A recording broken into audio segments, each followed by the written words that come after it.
बहुत पुरानी बात है, जब हमारे दादा परदादाओं का समय हुआ करता था। उस दौर में एक बहुत बड़ा और खुशहाल इलाका था जिसे लोग सुंदरपुर के नाम से जानते थे।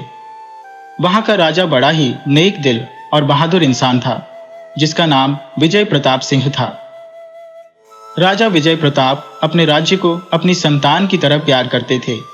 उनके राज्य में कहीं भी कोई लड़ाई झगड़ा या दुख नहीं था। राजा बहुत ईमानदार थे और कभी किसी गरीब का दिल नहीं दुखाते थे। सुंदरपुर इतना बड़ा था कि उसमें छोटे बड़े सैकड़ों गांव आते थे और हर गांव के लोग राजा की बहुत इज्जत करते थे। उसी इलाके के एक किनारे पर छोटा सा गांव बसा था जिसका नाम था रामगढ़। यह कहानी उसी रामगढ़ गांव के एक भोले भाले किसान के इर्द गिर्द घूमती है। रामगढ़ गांव में एक किसान रहता था जिसका नाम मदन था। मदन की हालत बहुत खराब थी। वह गरीबी में अपना जीवन काट रहा था। उसके पास कहने को तो अपनी जमीन थी, खेत भी थे, लेकिन गरीबी की वजह से वह उनमें ठीक से खेती नहीं कर पाता था। फसल बोने के लिए बीज और खाद खरीदने तक के पैसे उसके पास नहीं होते थे। मदन के छोटे से परिवार में उसकी बूढ़ी पत्नी कमला और एक जवान बेटा सूरज रहते थे। ये तीनों मिलकर दिन भर खेतों में पसीना बहाते, मिट्टी से सोना उगाने की कोशिश करते, लेकिन किस्मत ऐसी थी कि कड़ी मेहनत के बाद भी घर में इतना अनाज नहीं हो पाता था कि वे लोग चैन की रोटी खा सकें। एक दिन की बात है, सूरज की तेज रोशनी में मदन अपने खेत में फावड़ा चला रहा था और जमीन को उपजाऊ बनाने की कोशिश में लगा था। तभी वहां से गांव का मुखिया गुजरा, जिसका नाम बलवंत था। बलवंत कहने को तो गांव का मुखिया था, लेकिन उसका मन बहुत ही खोटा था। वह हमेशा इसी ताक में रहता था कि कैसे गांव वालों को परेशान करके उनकी जमीन और पैसा हड़प ले। वह चाहता था कि पूरा गांव उसके इशारों पर नाचे और सब उसके गुलाम बनकर रहे। गांव के समझदार लोग तो उसकी असलियत जानते थे, लेकिन कुछ सीधे साधे लोग अब भी उसकी चिकनी चुपड़ी बातों में आ जाते थे। मदन भी उन्हीं सीधे लोगों में से एक था, जिसके मन में किसी के लिए कोई कड़वाहट नहीं थी। मुखिया बलवंत मदन के पास रुककर बोला कि और बताओ मदन काका, क्या हाल चाल है? सब ठीक ठाक चल रहा है ना? मदन ने अपना काम रोककर पसीना पूंछा और बड़े प्यार से जवाब दिया कि सब भगवान की दया है। बेटा बलू, तुम बताओ, तुम इस तरफ कैसे आए? मदन का उसे ब्लू कहना मुखिया को अंदर ही अंदर चुभ गया। उसने तेवर दिखाते हुए कहा कि काका, मेरा नाम बलू नहीं बलवंत सिंह है। जरा तमीज से बात किया कीजिए। आप शायद भूल रहे हैं कि मैं इस गांव का मुखिया हूं और मेरा एक रुतबा है। आगे से नाम लेते समय मेरी हैसियत का ख्याल रखिएगा। मदन बेचारा मुखिया की बात सुनकर थोड़ा सहम गया। उसने बड़ी सादगी से कहा कि अरे बेटा, तुम तो बेकार में ही गुस्सा हो रहे हो। मुझे अच्छे से पता है कि तुम्हारा नाम बलवंत है और तुम इस गांव के बड़े आदमी हो। वो जगह सच में डरावनी लग रही थी। घनी झाड़ियों और जंगली बेलों ने उस पुरानी झोपड़ी को लगभग ढक लिया था। हिम्मत करके वे अंदर घुसे। झोपड़ी की छत आधी टूटी हुई थी और दीवारों पर मकड़ी के जाले थे। हवा में सीलन, सूखी पत्तियों और पुरानी अगरबत्तियों की मिली जुली महक थी। अंदर कुछ टूटे हुए मिट्टी के दिए, एक जंग लगा हुआ पीतल का लोटा और कुछ सड़ी हुई पोटलियां पड़ी थी, जिनमें शायद कभी जड़ी बूटियां रखी होंगी। एक कोने में लकड़ी का एक छोटा सा संदूक पड़ा था। दीमकों ने उसे आधा खा लिया था, पर वो अभी भी बंद था। अय्यान ने जोर लगाकर उसे खोला। अंदर पूजा के कुछ पुराने कपड़ों और सूखी फूलों की मालाओं के अलावा कुछ नहीं था। वे निराश होने ही वाले थे कि मीरा की नजर संदूक के ढक्कन में फंसी एक चीज पर पड़ी। वो एक पुरानी तस्वीर थी जिसे कपड़े में लपेटकर छिपाया गया था। उन्होंने तस्वीर को बाहर निकाला। वो एक पुरानी काली सफेद तस्वीर थी जिसके किनारे पीले पड़ चुके थे। तस्वीर में एक पूरा परिवार खड़ा था। मर्द, औरतें और बच्चे, सबने पुराने जमाने के कपड़े पहने थे। वे शायद उन्हीं 3 परिवारों में से किसी एक के पुरखे थे, लेकिन तस्वीर में कुछ बहुत ही अजीब और डरावना था। तस्वीर के बीच में खड़े परिवार के मुखिया के चेहरे पर किसी ने तेज चाकू से कई खरोंचें मार दी थी और जहां उनका नाम लिखा होना चाहिए था, उस जगह को भी चाकू से काटकर हटा दिया गया था। ऐसा लग रहा था जैसे कोई सिर्फ उनकी पहचान ही नहीं, बल्कि उनका होना ही मिटा देना चाहता हो। यह एक बहुत ही गुस्से और नफरत से किया गया काम था। ये क्या है? आयान ने कांपती आवाज में पूछा। किसी ने इन्हें तस्वीर से क्यों मिटा दिया? मीरा ने तस्वीर को पलटा। मैं तो बस तुम्हें बचपन से जानता हूँ, इसलिए प्यार से बलू कह दिया। अगर तुम्हें मेरा ऐसे बुलाना बुरा लगा है तो आज के बाद मैं कभी तुम्हें इस नाम से नहीं पुकारूंगा। तुम बुरा मत मानो। मुखिया बलवंत ने अपनी मूंछों पर ताव देते हुए कहा कि मुझे यही उम्मीद थी। मुझे अच्छा नहीं लगता कि गांव का कोई भी मामूली आदमी मुखिया को इस तरह हल्के में ले। मदन ने सिर झुकाकर कहा कि ठीक है बेटा, मैंने तुम्हारी बात गांठ बांध ली है। अब आगे से मैं इस बात का पूरा ध्यान रखूंगा और तुम्हें शिकायत का मौका नहीं दूंगा। अभी मदन और मुखिया के बीच यह बात चल ही रही थी कि तभी मदन का बेटा सूरज भी वहां आ गया। सूरज अपने पिता की तरह भोला नहीं था, उसे मुखिया की चालाकी का कुछ कुछ एहसास था। उसने देखा कि मुखिया उसके पिता से कुछ उखड़े हुए लहजे में बात कर रहा है। सूरज ने पास आकर मुखिया को राम राम किया और पूछा कि मुखिया जी, आज हमारे खेत की तरफ कैसे आना हुआ? क्या कोई खास बात है या बस ऐसे ही सैर पर निकले हैं? बलवंत ने सूरज को ऊपर से नीचे तक देखा और मन ही मन कुछ सोचने लगा। उसे पता था कि मदन को दबाना आसान है, लेकिन सूरज को काबू में करने के लिए उसे कोई बड़ी चाल चलनी पड़ेगी।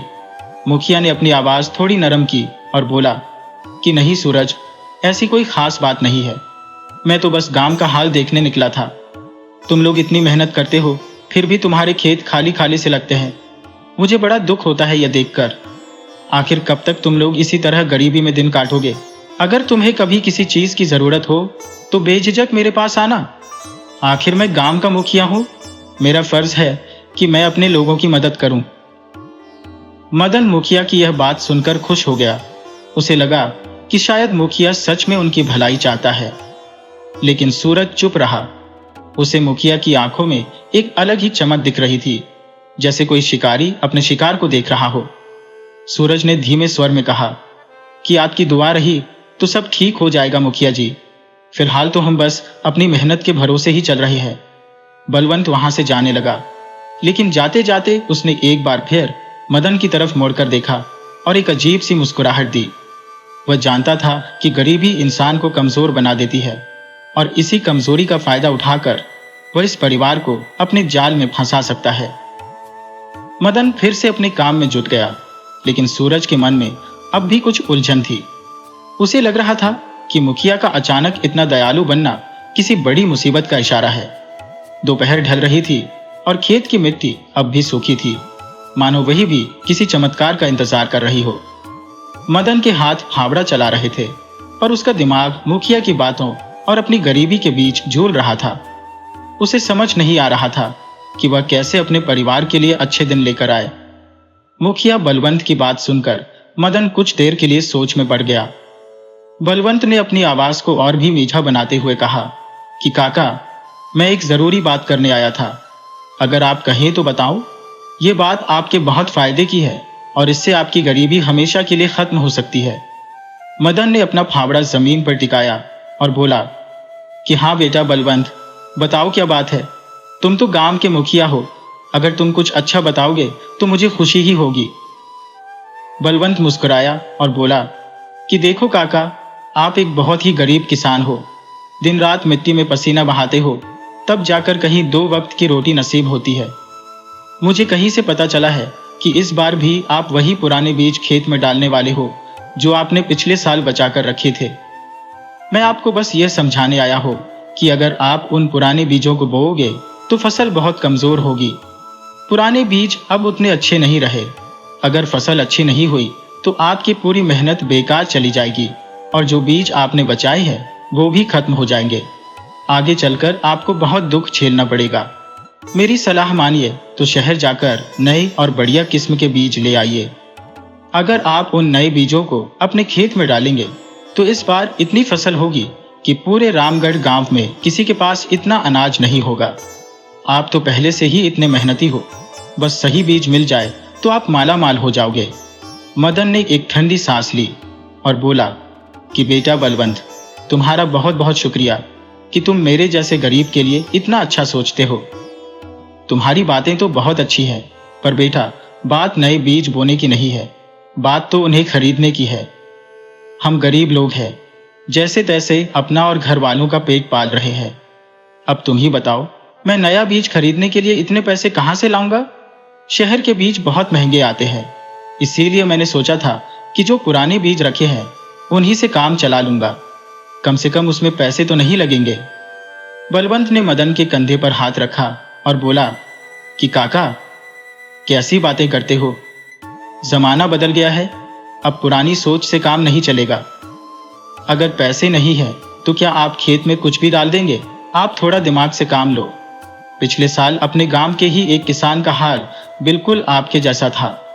उसके पास भी फूटी कौड़ी नहीं थी। मैंने उसे बीज खरीदने के लिए कुछ पैसे उधार दे दिए थे। जानते हो क्या हुआ? उसके खेत में इतना अनाज पैदा हुआ कि उसे अब किसी से पैसे मांगने की जरूरत नहीं पड़ती। अब तो वह हर साल अपनी फसल बेचकर मुनाफा कमाता है और नए बीज खरीदता है। काका, आप भी अपनी सोच बदलो और थोड़ा हिम्मत दिखाओ, आप बहुत आगे जाओगे। मदन को बलवंत की बातें सुनकर थोड़ी उम्मीद जागी।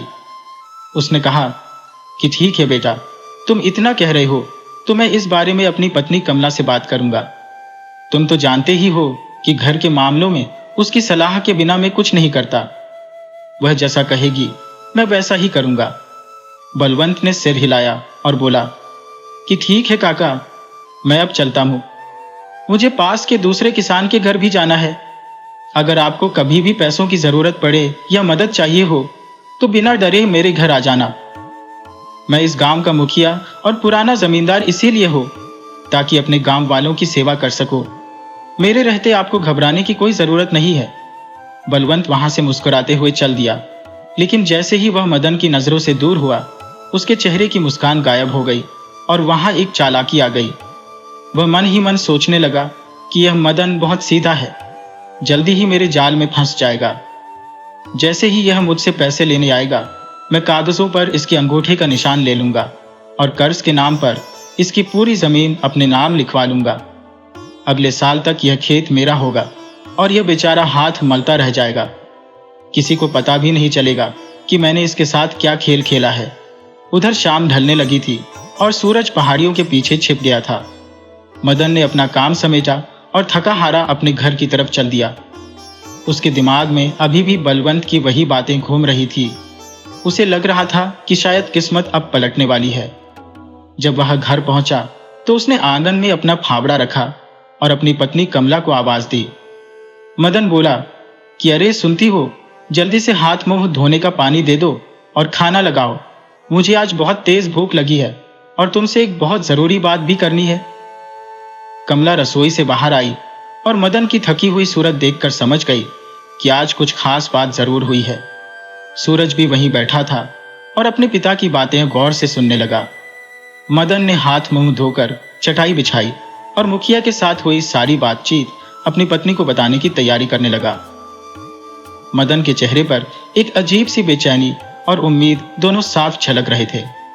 मदन ने जब घर पहुंचकर खाना मांगा तो उसकी पत्नी कमला झटपट रसोई से गरम गरम खाना ले आई। मदन बड़े मजे से खाना खाने लगा। खाते खाते उसे याद आया कि आज खेत पर क्या हुआ था। उसने अपनी पत्नी की तरफ देखा और बोला कि अरे भाग्यवान, तुमसे एक जरूरी बात कहनी थी, मैं तो एकदम भूल ही गया था। कमला पास ही बैठ गई और बोली कि हाँ बताइए, ऐसी क्या बात हो गई जो आप इतने उतावली हो रहे हैं? मदन ने निवाला मुंह में डालते हुए कहा कि आज सुबह जब मैं खेत की खुदाई कर रहा था तब वहां अपने गांव का मुखिया बलवंत आया था। कमला ने जैसे ही बलवंत का नाम सुना उसके माथे पर बल पड़ गए। मदन आगे बोला कि वह कह रहा था कि काका, तुम वही पुराना बीज क्यों बो रहे हो? शहर से नया बीज लाकर डालो, उससे फसल बहुत ज्यादा और अच्छी होगी। जब मैंने कहा कि मेरे पास पैसे नहीं है तो वह बड़े प्यार से बोला कि पैसों की चिंता मत करो, तुम मुझसे कर्ज ले लो और जब फसल कट जाए और पैसे आ जाए तब लौटा देना। वह तो मेरी बहुत भलाई की बातें कर रहा था। मदन की बात सुनते ही कमला का चेहरा गुस्से से लाल हो गया। वह बोली कि अजी, आप तो एकदम सीधे और भोले इंसान हैं, इसीलिए वह आपको फंसाने आया था। आपको उसकी असलियत नहीं पता क्या? वह गांव का सबसे बड़ा छल्ली और कपटी आदमी है। उसने न जाने कितने मासूम लोगों को थोड़े से पैसे उधार दिए और फिर धोखे से उनकी जमीनों पर कब्जा कर लिया। उसका तो काम ही यही है कि गरीब की लाचारी का फायदा उठाओ और उसकी उम्र भर की कमाई हड़प लो। वो बहुत ही घटिया इंसान है आप उसकी बातों में कैसे आ गए? मदन ने सफाई देते हुए कहा कि अरे, मैंने उसकी बात मानी थोड़े ही है। मैंने तो उसे साफ साफ कह दिया कि घर में सब कुछ तुम्हारी काकी यानी कमला की मर्जी से होता है। वही घर की मालकिन है, वह जैसा कहेगी मैं वैसा ही करूंगा। ये सुनकर वह वहां से चुपचाप चला गया। कमला गुस्से में भुनभुनाते हुए बोली कि अच्छा किया जो आपने मेरा नाम ले लिया, पर नीच आदमी मेरे सामने आने की हिम्मत नहीं करेगा, क्योंकि उसे पता है कि मैं उसे खरी खोटी सुनाने में पीछे नहीं हटूंगी। वह सिर्फ लूट खसोट करना जानता है। आपको शायद याद नहीं, लेकिन इसी बलवंत के बाप दादा ने धोखे से हमारी कई एकड़ जमीन दबा ली थी। हमें तो अभी अपनी वही जमीन वापस लेनी है। मदन हैरान रह गया। उसने पूछा कि अरे भाग्यवान, तुम्हें यह सब कैसे पता चला? मुझे तो इस बारे में कुछ भी नहीं मालूम। कमला ने कहा कि एक बार जब मैं खेत के कागजों के सिलसिले में सरकारी दफ्तर गई थी, तब वहां के बाबू को कुछ पैसे देकर मैंने सारी सच्चाई उगलवा ली थी। मुझे पता चला कि हमारे पुरखों की जमीन अभी भी हमारे नाम पर ही है। बस इन लोगों ने उस पर कब्जा कर रखा है। आप बस देखते जाइए, एक दिन वही बलवंत खुद रोता हुआ आएगा और हमारी जमीन हमें वापस देगा। मदन ने चैन की सांस ली और बोला कि ठीक है कमला, जैसा तुम्हें सही लगे वैसा ही करो, मैं तो बस खेती बाड़ी देखूंगा। अगले दिन सुबह होते ही मदन, उसकी पत्नी कमला और बेटा सूरज तीनों खेत पर पहुंच गए और फसल बोने का काम शुरू कर दिया। वे लोग मजे से अपना काम कर रहे थे कि तभी दूर से मुखिया बलवंत खेत की तरफ आता दिखाई दिया। बलवंत शान से चल रहा था, लेकिन जैसे ही उसकी नजर मदन के साथ खड़ी कमला पर पड़ी, उसके पैर ठिठक गए। उसे याद आया कि मदन ने कल क्या कहा था। कमला को गुस्से में अपनी तरफ देखते पाकर बलवंत ने अपना रास्ता बदल लिया और तेज कदमों से वहां से भाग निकला। कमला उसे भागते देख जोर से हंसी और मदन से बोली कि देख लिया आपने उस डरपोक को, मुझे देखते ही कैसे भीगी बिल्ली बनकर भाग गया। कल तो बड़े बड़े वादे कर रहा था, आज नजर मिलाने की भी हिम्मत नहीं हुई। मदन और सूरज भी मुस्कुराने लगे। सारा दिन खेत में जी तोड़ मेहनत करने के बाद शाम को जब सूरज ढल गया, तब मदन और उसका परिवार वापस अपने घर की ओर चल दिए। थकावट तो बहुत थी, लेकिन मन में एक सुकून था। जैसे ही मदन अपने घर के दरवाजे पर पहुंचा, उसने देखा कि बाहर चबूतरे पर एक आदमी बैठा उसका इंतजार कर रहा है। मदन थोड़ा और नजदीक गया तो उसकी खुशी का ठिकाना न रहा। वह खुशी से झूम उठा, क्योंकि कई सालों के बाद उसका सबसे पुराना और जिगरी दोस्त सोहन उससे मिलने आया था। सोहन और मदन बचपन के यार थे। मदन ने फौरन दौड़कर सोहन को गले लगा लिया। दोनों की आंखों में खुशी के आंसू थे और मदन अपनी सारी थकान भूलकर अपने दोस्त की खातिरदारी में लग गया। मदन ने सोहन को गले लगाते हुए कहा कि अरे मेरे पुराने यार सोहन, तुम यहाँ कब आए और कितनी देर से मेरा इंतजार कर रहे हो? हम सब तो गांव के किनारे अपने खेत में फसल बोने गए थे, इसी वजह से घर आने में थोड़ी देर हो गई। सोहन मुस्कुराते हुए बोला कि नहीं मदन, ज्यादा देर नहीं हुई है, बस अभी थोड़ी देर पहले ही आया हो और चबूतरे पर बैठकर तुम्हारा रास्ता देख रहा था। अगर तुम थोड़ी देर और नहीं आते तो मैं खुद तुम्हें ढूंढते हुए खेत तक पहुंच जाता।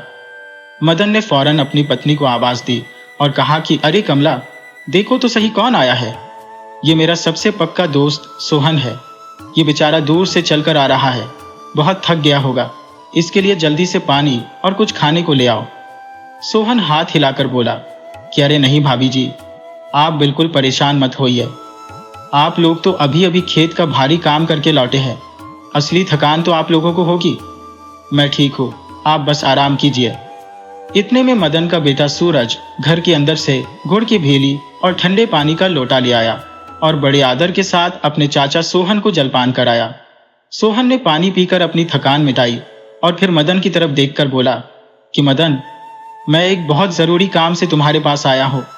मुझे आज ही वापस भी निकलना होगा, क्योंकि तुम तो जानते ही हो, घर पर मेरी अकेली बेटी है। उसे घर में अकेला छोड़कर मैं ज्यादा समय के लिए कहीं बाहर नहीं रुक सकता। मदन ने सिर हिलाते हुए कहा कि हाँ भाई, मुझे याद है। कैसी है मेरी प्यारी बिटिया पायल? अब तो वह काफी बड़ी हो गई होगी। सोहन की आंखों में एक चमक आ गई। वह बोला कि हाँ मदन, अब वह ब्याहने लायक हो गई है। और सच तो यह है कि मैं उसी के सिलसिले में आज यहाँ आया हूँ। मदन ने उत्सुकता से पूछा कि बताओ दोस्त, तुम क्या कहना चाहते हो? सोहन थोड़ा हिचकिचाते हुए बोला कि मदन, हमारी दोस्ती तो सालों पुरानी है, पर अब मैं चाहता हूं कि यह दोस्ती एक रिश्तेदारी में बदल जाए। मैं अपनी बेटी पायल का हाथ तुम्हारे बेटे सूरज के लिए मांगने आया हूं। अगर तुम्हें और भाभी जी को कोई एतराज ना हो तो हम इस बात को आगे बढ़ाएं। मदन खुशी से उछल पड़ा और बोला कि सोहन भाई, ये तो बहुत अच्छी बात है, मुझे भला क्या एतराज होगा। तुम्हारी बेटी तो मेरी अपनी बेटी जैसी है। तुम यह रिश्ता पक्का समझो। तुम बस एक दिन तय कर लो, हम उसी दिन धूमधाम से अपने बेटे सूरज और पायल की शादी कर देंगे। सोहन ये सुनकर बहुत खुश हुआ और मदन से विदा लेकर अपने गांव लौट गया। धीरे धीरे वक्त बीतता गया और करीब 6 महीने बाद सूरज और पायल की शादी बड़े ही सादे और सुंदर तरीके से संपन्न हुई। पायल अब सूरज की पत्नी बनकर रामगढ़ गांव आ गई। मदन की पत्नी कमला इतनी सुंदर और सुशील बहू पाकर फूली नहीं समा रही थी। पायल न केवल दिखने में सुंदर थी, बल्कि वह बहुत संस्कारी और मेहनती भी थी। उसने आते ही घर की सारी जिम्मेदारी ऐसे संभाल ली जैसे वह हमेशा से उसी घर का हिस्सा रही हो। समय का पहिया अपनी रफ्तार से चलता रहा और देखते ही देखते 5 साल बीत गए। इन 5 सालों में बहुत कुछ बदल गया। मदन और कमला अब काफी बूढ़ी हो गए थे और उनकी शरीर की ताकत कम होने लगी थी। पायल दिन भर अपने सास ससुर की सेवा करती, उनके खाने पीने और आराम का पूरा ख्याल रखती। उधर सूरज अपने पिता की तरह जी तोड़ मेहनत करके खेतों को संभालता। पूरा परिवार हंसी खुशी रह रहा था, लेकिन अचानक एक दिन खुशियों को नजर लग गई। बुढ़ापे और कमजोरी की वजह से एक दिन मदन और कमला दोनों ने हमेशा के लिए अपनी आंखें मूंद ली और इस दुनिया से विदा हो गए। सूरज पर तो दुखों का पहाड़ टूट पड़ा। अपने माता पिता को खोने के बाद वह एकदम टूट गया था और उसे कुछ समझ नहीं आ रहा था कि वह अब क्या करे। उस मुश्किल घड़ी में उसकी पत्नी पायल ने बड़ी हिम्मत दिखाई। उसने खुद के आंसू पोंछकर अपने पति सूरज को सहारा दिया और उसे समझाया कि जीवन में सुख दुख तो आते ही रहते हैं, हमें मजबूत बनना होगा। धीरे धीरे वक्त बीतने के साथ सूरज के मन का घाव थोड़ा भरने लगा और घर के हालात फिर से पटरी पर आने लगे। अब उस घर में बस पति पत्नी ही रह गए थे। वे दोनों फिर से अपने रोज के कामों में जुट गए। सूरज सुबह खेत निकल जाता और पायल घर का काम निपटाती। वे दोनों एक दूसरे का सहारा थे, लेकिन उनके मन में एक कीस हमेशा रहती थी, क्योंकि अभी तक उनकी अपनी कोई संतान नहीं थी। घर का आंगन सूना सूना सा लगता था, पर फिर भी वे दोनों अपनी किस्मत को मानकर मेहनत से जीवन जी रहे थे। सूरज और पायल की शादी को अब करीब 10 साल बीत चुके थे। इतने लंबे समय के बाद भी जब घर में किसी बच्चे की किलकारी नहीं गूंजी तो पायल का मन उदास रहने लगा। उसे हर वक्त यही चिंता सताती कि बुढ़ापे में उन दोनों का सहारा कौन बनेगा। एक दिन पायल का सब्र टूट गया और वह सूरज पर थोड़ा नाराज होते हुए बोली कि आपको तो जैसे किसी बात की फिक्र ही नहीं है। आप दिन रात बस खेती बाड़ी और खाने पीने के जुगाड़ में ही लगे रहते हैं। क्या आपने कभी सोचा है कि जब हमारे हाथ पांव चलना बंद हो जाएंगे तब हमें पानी देने वाला भी कोई होगा या नहीं? हमारी शादी को बरसों हो गए, पर आज तक हमें कोई संतान नहीं हुई। आप किसी अच्छे जानकार या किसी पहुंचे हुए महात्मा के पास क्यों नहीं जाते? कम से कम उनसे कोई सलाह तो लीजिए, ताकि हमारी सोनी गोद भर जाए। ज्यादा नहीं तो कम से कम एक बच्चा तो हमारे आंगन में भी खेले। सूरज ने बड़े शांत भाव से अपनी पत्नी की बात सुनी और बोला कि देखो भाग्यवान, ऐसा नहीं है कि मुझे बच्चे की चाहत नहीं है। आखिर कौन सा ऐसा पिता होगा जो अपने बच्चे का मुंह नहीं देखना चाहता? पर हम कर भी क्या सकते हैं? जब ऊपर वाले की मर्जी ही नहीं है तो हमारे चाहने या न चाहने से कुछ नहीं होने वाला। तुम बस उस भगवान पर भरोसा रखो। उसने हमें जिस हाल में रखा है हमें उसी में खुश रहना चाहिए। वह चाहे तो हमें संतान दे दे और चाहे तो हमें ऐसे ही रखे। यह सब उसकी मर्जी है। वह जो भी करता है हमारी भलाई के लिए ही करता है। सूरज की यह बात सुनकर पायल का पारा चढ़ गया। वह झिझक कर बोली कि मुझे लगता है आज फिर आपकी मुलाकात उसी पागल साधु से हो गई है जो आपको अपनी फालतू बातों से बहलाता रहता है। वह खुद को बहुत बड़ा ज्ञानी समझता है और आपको अपना चेला बनाना चाहता है।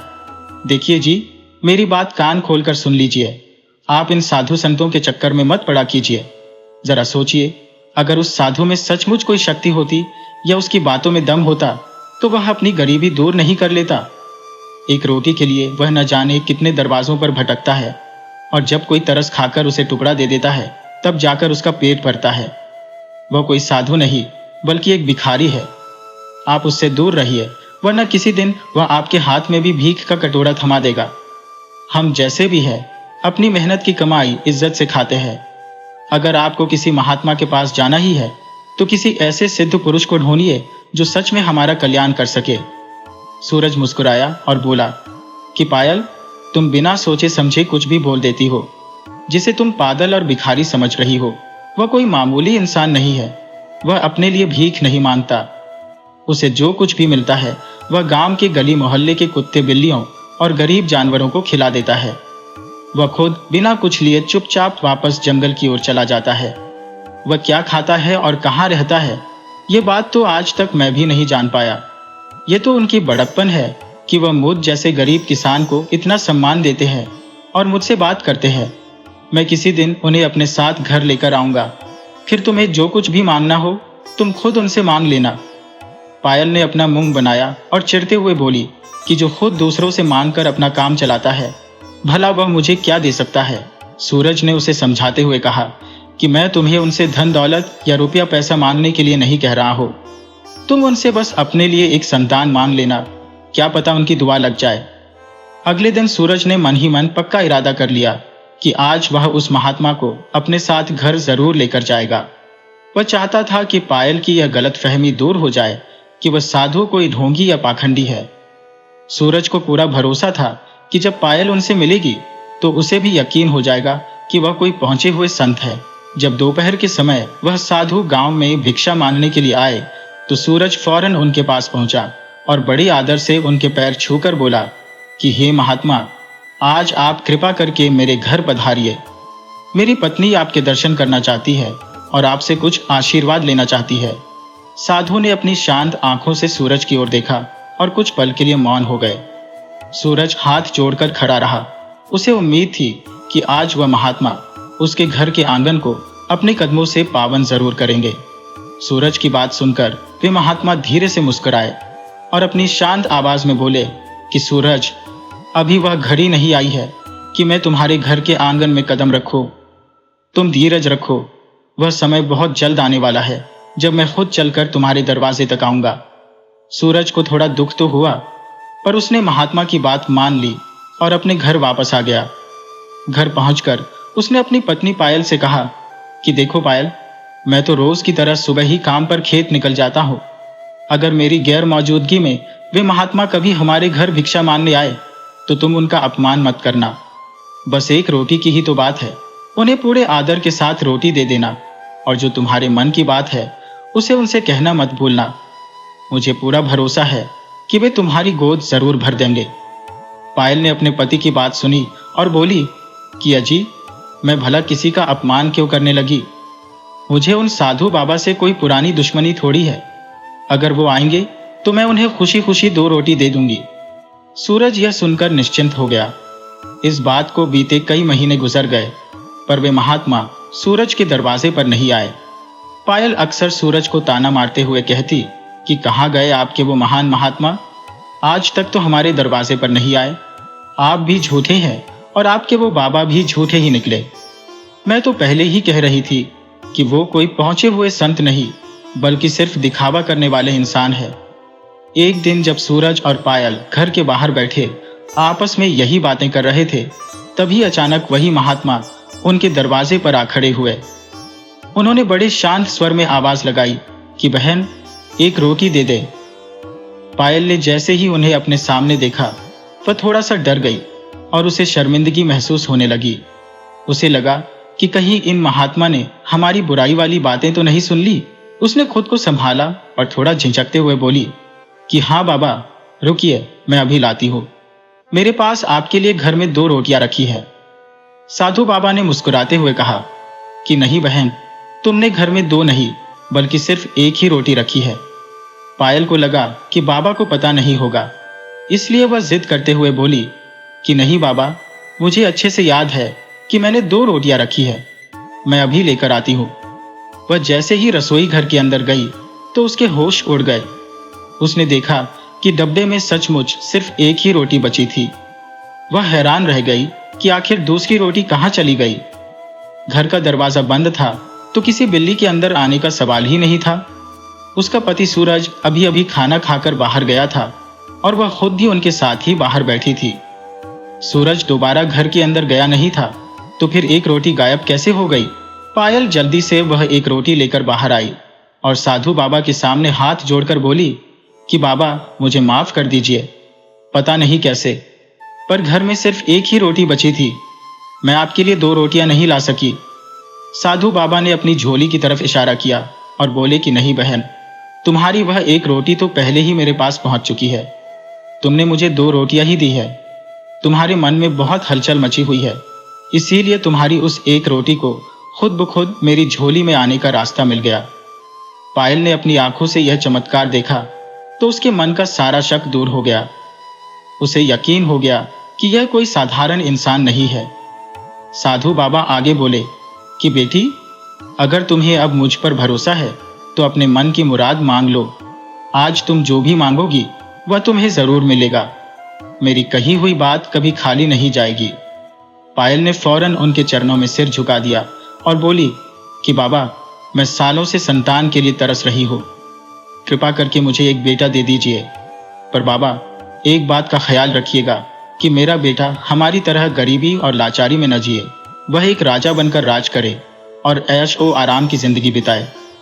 महात्मा ने पायल की बात सुनकर गहरी सांस ली और बोले कि बेटी, ऐसा ही होगा। तुझे एक बेटा होगा और वह सचमुच किसी राजा की तरह ही अपनी जिंदगी जीगा। यह कहकर महात्मा ने अपनी झोली में हाथ डाला और 2 ताजे फल निकालकर सूरज और पायल को दे दिए। फल देने के बाद वे बिना कुछ कहे चुपचाप वहां से चले गए और जंगल के रास्तों में कहीं ओझल हो गए। करीब 1 साल बीतने के बाद पायल ने एक बहुत ही सुंदर और प्यारे से बेटे को जन्म दिया। अब पायल को उन साधु बाबा पर पूरा भरोसा हो गया था। उसके मन में रह रह कर यही आता था कि काश वह एक बार फिर उन बाबा से मिल पाती। उसे लग रहा था कि उसने मांगने में थोड़ी कंजूसी कर दी। उसे अपने बेटे के लिए एक बहन भी मांग लेनी चाहिए थी, पर उस समय वह कुछ और सोच ही नहीं पाई। उस दिन के बाद से वे महात्मा फिर कभी उस गांव में नजर नहीं आए। वे कहाँ रहते थे ये तो पहले ही किसी को नहीं पता था, और अब वे कहाँ चले गए इसकी खबर भी किसी को नहीं थी। पायल ने कई बार अपने पति सूरज से कहा कि मुझे एक बार उन बाबा से मिलवा दो, मेरा मन भारी रहता है। सूरज ने उदास होकर जवाब दिया कि पायल, जिस दिन वे हमारे घर आए थे उसके बाद से वे पूरे इलाके में कहीं नहीं दिखे। मैंने जंगल का कोना कोना छान मारा, पर वहां न तो उनकी कोई कुटिया मिली और न ही उनके रहने का कोई निशान। वे कौन थे, कहां से आए और कहां चले गए, ये एक पहेली ही बनकर रह गया। इंसान की यही सबसे बड़ी कमजोरी है कि जब कोई कीमती चीज उसके पास होती है तो वह उसकी कद्र नहीं करता, और जब वह खो जाती है तब उसके लिए हाथ पैर मारता है। पायल को बहुत पछतावा हुआ कि उसने महात्मा को ठीक से पहचाना नहीं, पर फिर उसने सोचा कि चलो कम से कम एक बेटा तो हुआ। एक अच्छा और संस्कारी बेटा 100 बेटों से बेहतर होता है। सूरज और पायल ने तय किया कि वे अपने बेटे को बहुत काबिल बनाएंगे। उन्होंने अपने लाडले का नाम कुलदीप रखा। समय अपनी रफ्तार से बीतता गया और देखते ही देखते कुलदीप अब 10 साल का हो गया था। वह बचपन से ही बहुत तेज दिमाग का और होनहार था। पढ़ाई लिखाई के लिए वह पास के ही एक गुरुकुल में जाने लगा। वहां के सभी बच्चों में कुलदीप सबसे आगे रहता था। उसके गुरुजी भी अक्सर उसकी तारीफ करते हुए कहते थे कि यह बालक एक दिन बहुत बड़ा आदमी बनेगा और अपने माता पिता का नाम रोशन करेगा। उन्हें यकीन था कि सूरज की गरीबी के दिन अब जल्द ही खत्म हो जाएंगे, लेकिन सुख के दिनों को जैसे किसी की नजर लग गई। एक दिन की बात है, पायल गांव की कुछ और औरतों के साथ गंगा किनारे नहाने के लिए गई थी। उन दिनों गंगा जी में पानी बहुत बड़ा हुआ था और बहाव भी तेज था। पायल को तैरना बिल्कुल नहीं आता था। नहाते समय उसका पैर अचानक फिसल गया और वह गहरे पानी में चली गई। साथ कई औरतों ने शोर मचाया, पर देखते ही देखते पायल पानी की लहरों में कहीं खो गई। गांव वालों ने घर आकर सूरज को खबर दी कि उसकी पत्नी गंगा में डूब गई है। यह सुनते ही सूरज के पैरों तले जमीन खिसक गई। वह दहाड़े मार मार कर रोने लगा। उसने पायल को कितनी बार मना किया था कि वह गंगा नहाने न जाए। वह अक्सर उसे नदी तालाबों के पास जाने से रोकता था, क्योंकि वह जानता था कि पायल को तैरना नहीं आता, पर अनहोनी को कौन टाल सकता था। पायल के चले जाने से सूरज पर दुखों का पहाड़ टूट पड़ा। वह दिन भर गुमसुम रहता और अकेले में अपनी पत्नी को याद करके रोया करता। घर की हालत बिगड़ने लगी और कुलदीप भी अपनी माँ को याद करके उदास रहने लगा। सूरज के पड़ोस में एक औरत रहती थी जिसका नाम रामकली था। रामकली ने जब देखा कि सूरज बहुत ज्यादा दुखी रहने लगा है और घर का कामकाज भी सब बिगड़ रहा है, तो उसे सूरज पर तरस आ गया। उसने सोचा कि कुलदीप को भी माँ की जरूरत है और सूरज को भी सहारे की। इसी सोच के साथ रामकली ने अपनी बहन चंपाकली से सूरज की दूसरी शादी करवा दी। चंपाकली अब सूरज की पत्नी और कुलदीप की नई माँ बनकर उस घर में आ गई। चंपाकली स्वभाव की बहुत ही बुरी औरत थी। उसे सूरज का बेटा कुलदीप बिल्कुल भी पसंद नहीं था। वह हमेशा यही सोचती रहती थी कि इस लड़के को गुरुकुल भेजने और पढ़ाने लिखाने से क्या फायदा। उसका मानना था कि अगर कुलदीप किसी के घर जाकर काम करेगा तो कम से कम घर में कुछ अनाज या पैसा तो आएगा, जिससे घर का खर्चा आसानी से चलेगा। वह मन ही मन कहती थी कि इसे पढ़ लिख कर कौन सा बहुत बड़ा पंडित बनना है या किसी राजा के दरबार में नौकरी करनी है। उधर सूरज अपनी नई पत्नी को पाकर बहुत खुश था। उसकी उम्र अब 50 साल के करीब हो चुकी थी, लेकिन अपने से काफी छोटी पत्नी पाकर वह फूला नहीं समा रहा था। चंपाकली ने भी देख लिया था कि सूरज उसके मोह में पागल है, इसलिए उसने सूरज को अपना नौकर बना लिया था। वह घर का सारा काम सूरज से ही कराती थी और बेतहाशा मेहनत की वजह से सूरज दिन भर थका हारा रहता था। एक दिन चंपाकली ने सूरज को मीठी बातों में फंसाते हुए कहा कि देखिए जी, अब आप बूढ़े हो रहे हैं। अगर आप दिन रात इसी तरह कमर तोड़ मेहनत करते रहेंगे तो जल्दी ही बीमार पड़ जाएंगे या भगवान को प्यारे हो जाएंगे। अगर आप चाहते हैं कि आप लंबे समय तक मेरे साथ रहें तो आपको अपनी सेहत का ख्याल रखना होगा। मेरी सलाह मानिए तो अब घर के बाहर का काम कुलदीप से कराना शुरू कीजिए। इस समय खेतों में फसल की कटाई का काम चल रहा है। अगर वह किसी बड़े किसान के खेत में मेहनत करेगा तो महीने भर में इतना अनाज कमा लेगा कि हमारे 6 महीने का गुजारा आराम से हो जाएगा। सूरज ने थोड़ा हिचकिचाते हुए कहा कि भाग्यवान, कुलदीप अभी बहुत छोटा है, वह बच्चा है, भला हम उससे इतना भारी काम कैसे ले सकते हैं। इस पर चंपाकली ने मुंह बनाते हुए कहा कि मैं उसे हमेशा काम करने के लिए थोड़े ही कह रही हूँ। बस खेती के इस मौसम में वह थोड़ी मदद कर देगा तो क्या बिगड़ जाएगा। क्या आपको अपनी जान प्यारी नहीं है? क्या आपको मेरा साथ नहीं चाहिए? अगर आप मेरे साथ सुखी रहना चाहते हैं तो बेटे को थोड़ा काम तो सिखाना ही पड़ेगा। अब वह सिर्फ आपका बेटा नहीं है, मेरा भी बेटा है और उसे धीरे धीरे जिम्मेदारियां संभालनी ही होंगी। सूरज अपनी नई पत्नी के प्यार में इतना अंधा हो चुका था कि उसने उसकी बात मान ली। उसने कुलदीप को गुरुकुल भेजना बंद कर दिया और उसे गांव के एक बड़े जमींदार के खेत में फसल काटने के काम पर लगा दिया। वह जमींदार भी बड़ा ही जालिम इंसान था। वह कुलदीप से एक जवान आदमी के बराबर काम लेता था, लेकिन मजदूरी उसे बच्चों वाली ही देता था। वह दूसरे मजदूरों को जितना अनाज देता, कुलदीप को उसका आधा ही मिलता था। जब कुलदीप शाम को थका हारा घर लौटता और कम अनाज लाता तो उसकी सौतेली माँ चंपाकली उसे बहुत डांटती थी। वह कहती थी कि तू काम चोर है, तू खेत में काम कम करता होगा, इसीलिए जमींदार तुझे कम अनाज देता है। कुलदीप की हालत बहुत खराब थी। बाहर जमींदार की गालियां सुननी पड़ती थी और घर आने पर सौतेली माँ उसका जीना हराम कर देती थी। कुलदीप ने कई बार अपने पिता सूरज को रोते हुए बताया कि पिताजी, मैं खेत में बहुत मेहनत करता हूँ, किसी से कम काम नहीं करता, लेकिन वह जमींदार मुझे बच्चा समझकर मेरे साथ बेईमानी करता है। सूरज अपने बेटे की दुख भरी बातें सुनता तो था, पर चंपाकली के डर से वह सब अनसुना कर देता था। वह बस अपनी पत्नी की हाँ में हाँ मिलाता रहता था। पुराने समय से ही यह बात चली आ रही है कि जब कोई उम्र दराज आदमी अपने से बहुत छोटी औरत से शादी करता है तो वह उसके सामने बेबस हो जाता है।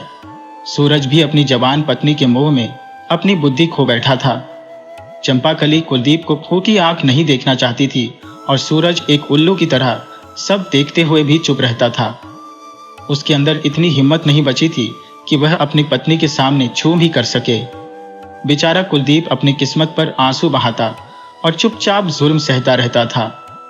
वक्त अपनी रफ्तार से आगे बढ़ता गया और कुछ समय बाद सूरज की नई पत्नी चंपाकली ने एक बेटी को जन्म दिया। वह बच्ची धीरे धीरे बड़ी होने लगी और 2 साल की हो गई। अब कुलदीप की मुसीबतें और बढ़ गई थी। वह दिन भर बाहर खेतों में कड़ी मेहनत करके लौटता तो घर आते ही उसे अपनी छोटी बहन को संभालने की जिम्मेदारी दे दी जाती।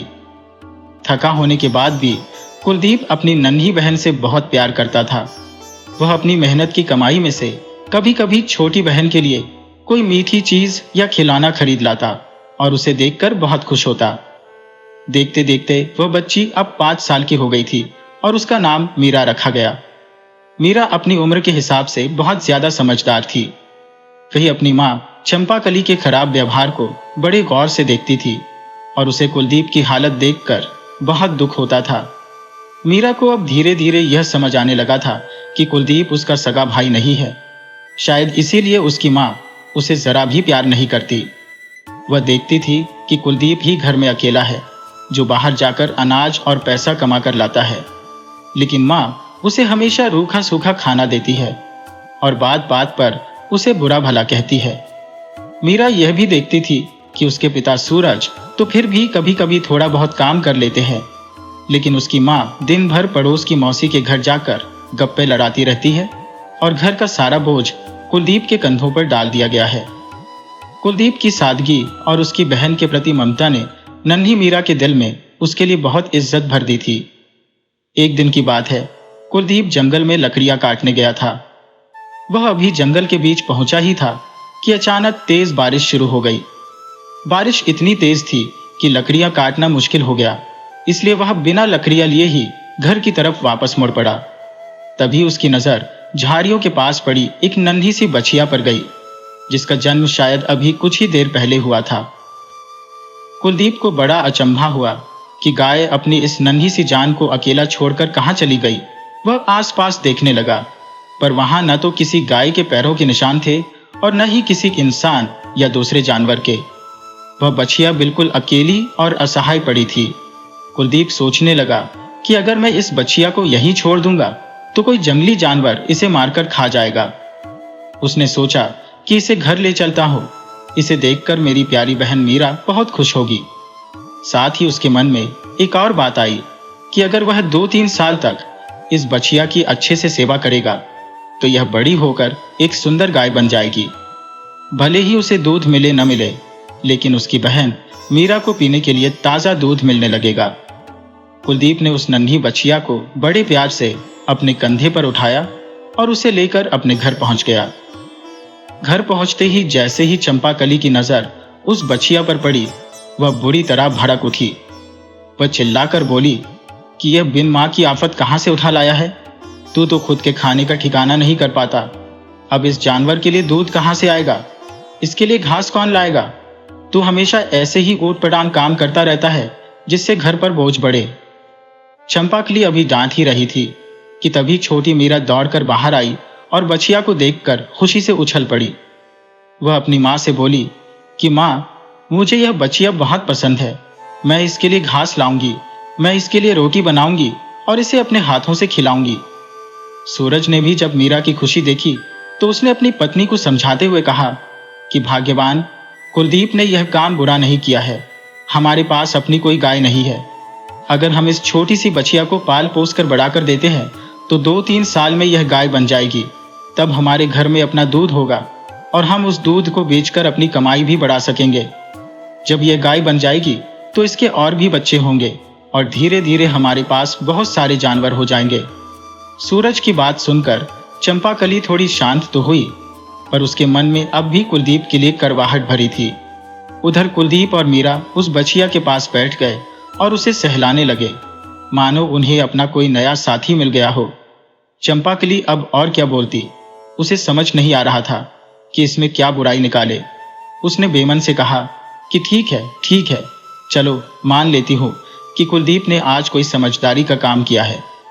दरअसल उसकी सहेली ने भी उसे एक दिन समझाया था कि तू कुलदीप के साथ इतना बुरा बर्ताव मत किया कर।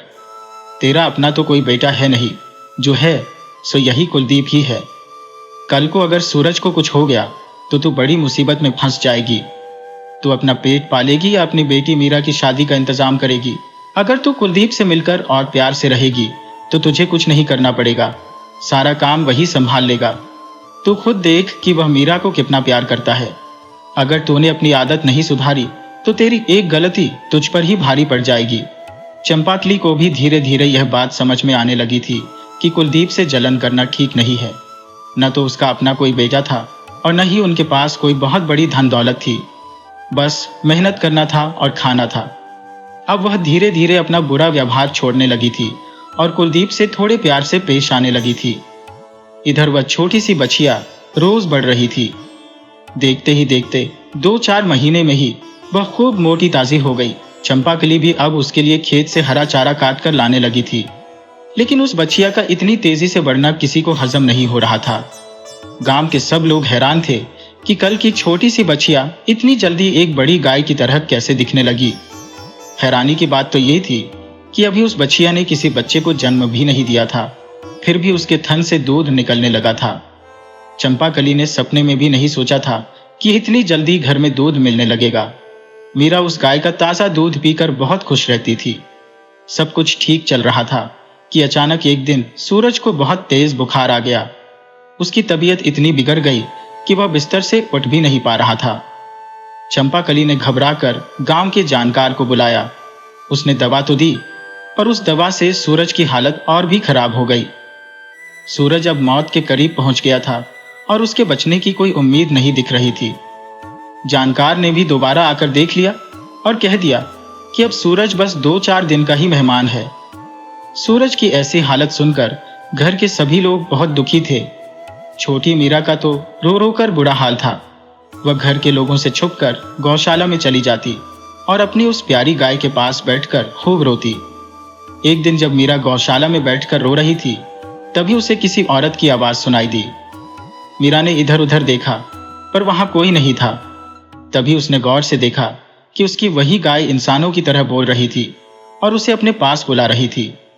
मीरा डरते डरते गाय के पास गई तो गाय ने बहुत धीरे से कहा कि मेरी प्यारी बहन, तू रो मत, तेरे पिता को कुछ नहीं होगा, वह बिल्कुल ठीक हो जाएंगे।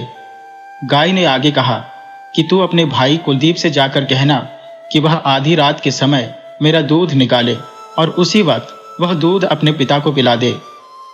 तेरे पिता ऐसे ठीक हो जाएंगे जैसे उन्हें कभी कोई बीमारी हुई ही ना हो। लेकिन एक बात का बहुत ध्यान रखना कि यह बात किसी को मत बताना कि मैं इंसानों की तरह बोल सकती हूँ। ये राज हमेशा हमारे बीच ही रहना चाहिए। मीरा भागी भागी अपने भाई कुलदीप के पास गई और बोली कि भैया, मेरी एक बात मान लो। आप आज आधी रात को उठकर अपनी गाय का दूध निकालो और वह दूध पिताजी को पिला दो, वह बिल्कुल ठीक हो जाएंगे। कुलदीप को अपनी छोटी बहन की बात पर थोड़ा अचंभा तो हुआ, पर उसकी आंखों में विश्वास देखकर उसने मना नहीं किया। कुलदीप अपनी छोटी बहन मीरा की बात सुनकर एकदम सोच में पड़ गया। उसने हैरानी से पूछा कि मीरा, तुझे ये बात किसने बताई? तुझे कैसे पता चला कि आधी रात को गाय का दूध पिलाने से पिताजी की जान बच जाएगी? मीरा बड़ी चतुराई से बोली कि भैया, मुझे रात को सपना आया था। सपने में एक बहुत सुंदर देवी आई थी और उन्होंने ही मुझसे कहा कि अगर तुम ऐसा करोगे तो पिताजी बिल्कुल ठीक हो जाएंगे।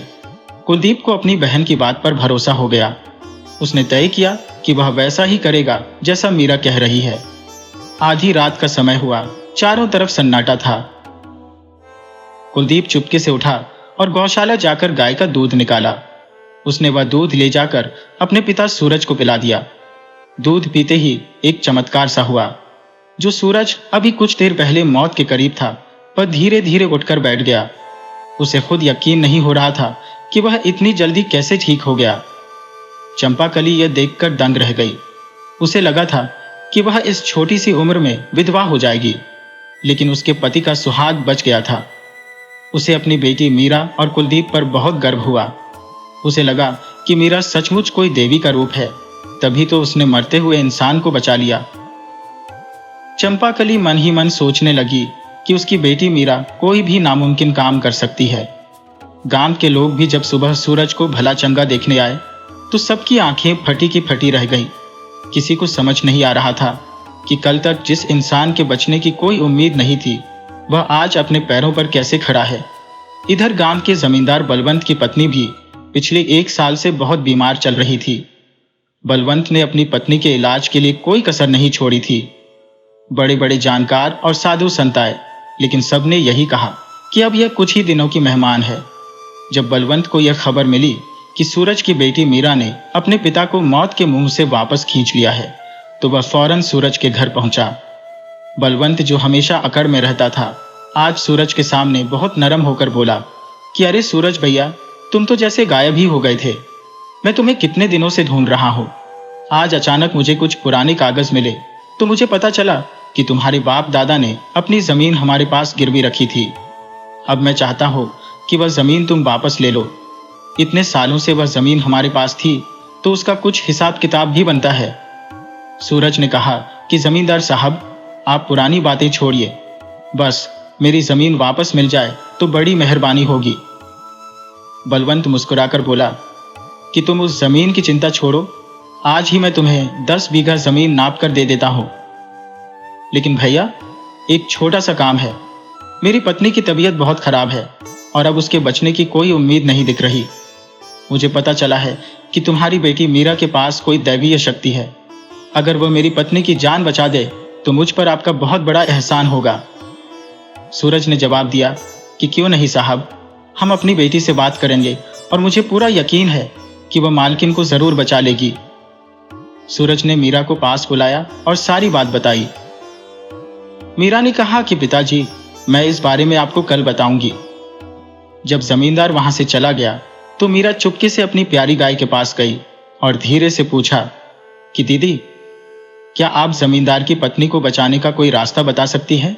गाय ने जवाब दिया कि वैसे तो जमींदार बहुत निर्दयी और जालिम इंसान है, उसने बहुत से लोगों को सताया है, लेकिन बात एक औरत की जान की है, इसलिए तुम वही तरीका अपनाओ जो तुमने अपने पिता के लिए किया था।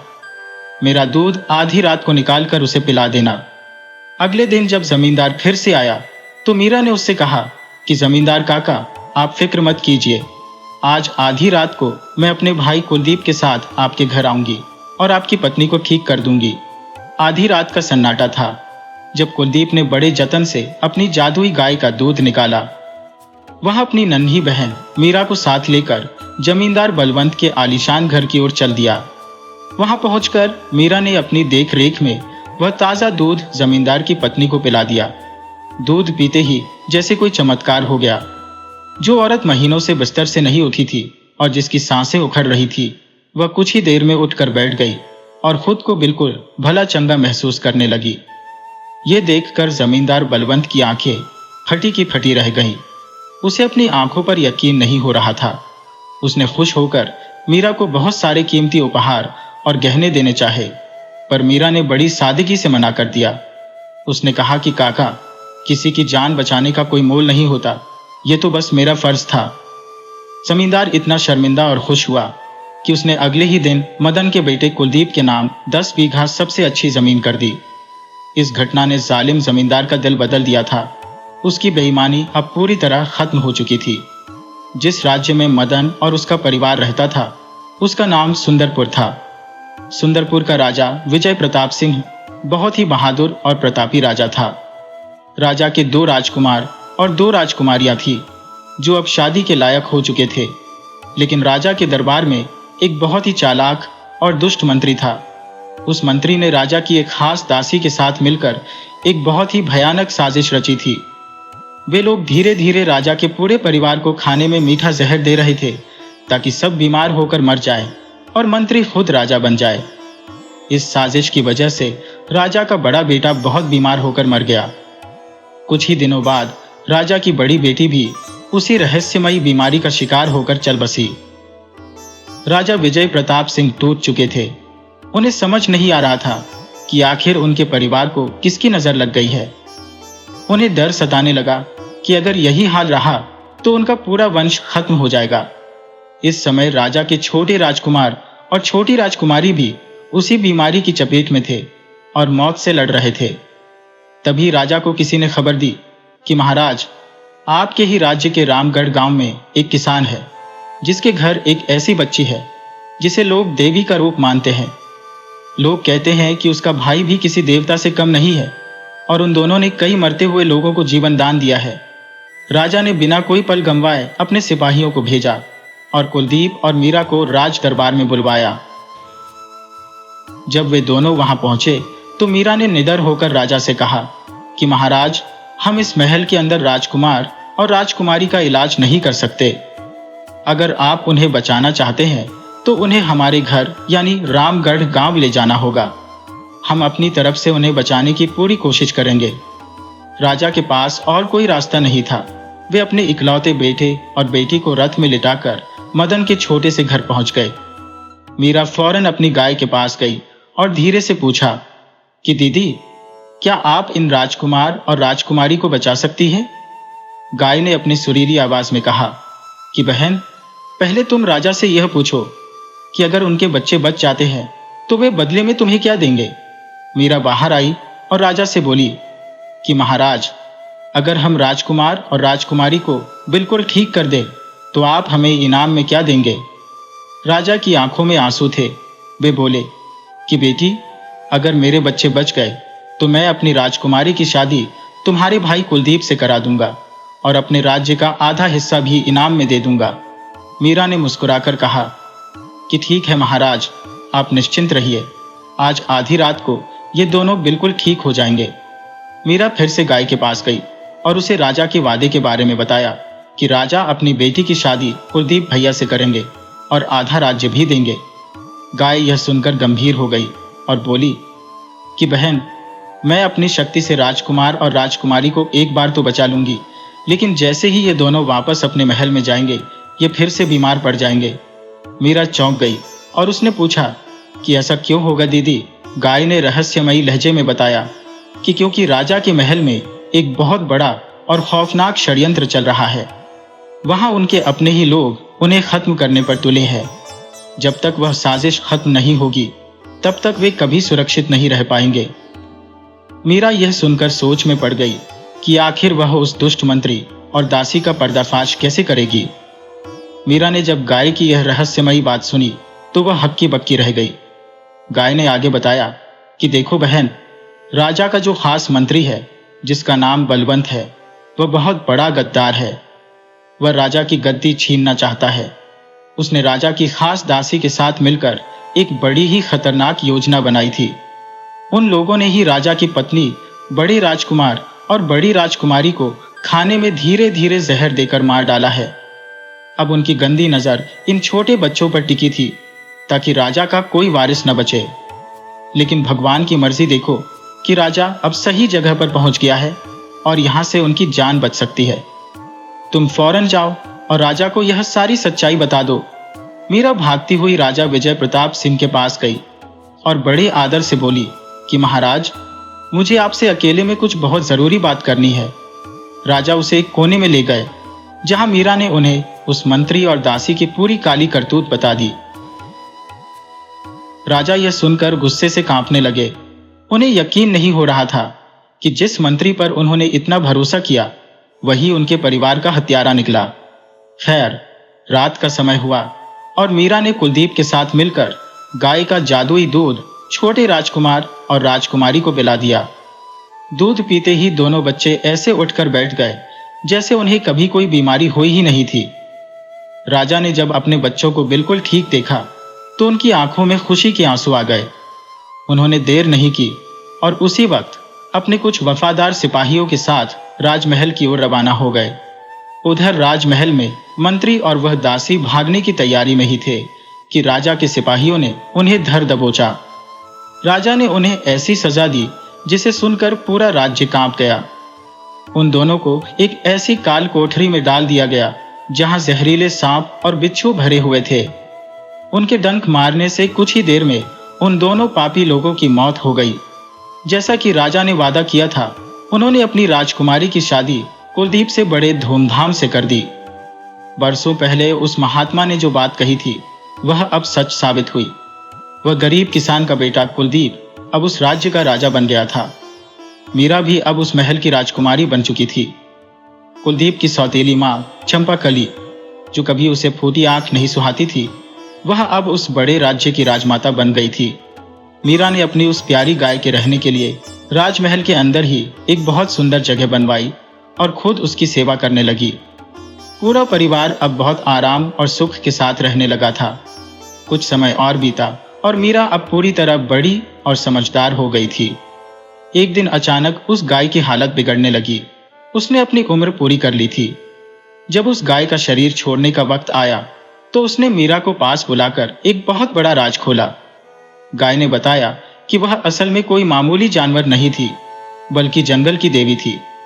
वही देवी पहले महात्मा का रूप धरकर उसके पिता मदन से मिली थी और बाद में बछिया का रूप लेकर कुलदीप को मिली थी, ताकि वह उन सब की किस्मत बदल सके। ये कहकर उस दिव्य गाय ने अपना शरीर त्याग दिया और उसकी आत्मा स्वर्ग को चली गई। कुलदीप और मीरा को अपनी उस प्यारी गाय से बिछड़ने का बहुत ज्यादा दुख हुआ। उनकी आंखों से आंसू रुक नहीं रहे थे, लेकिन उनके मन में एक सुकून और खुशी भी थी कि उस देवी के आशीर्वाद ने उन्हें गरीबी के दलदल से निकालकर आज एक राजा बना दिया था। उस घर में अब चारों तरफ खुशियां ही खुशियां थी और लोग आज भी उस चमत्कारी गाय और उन भाई बहन की कहानी को बड़े चाव से याद करते हैं।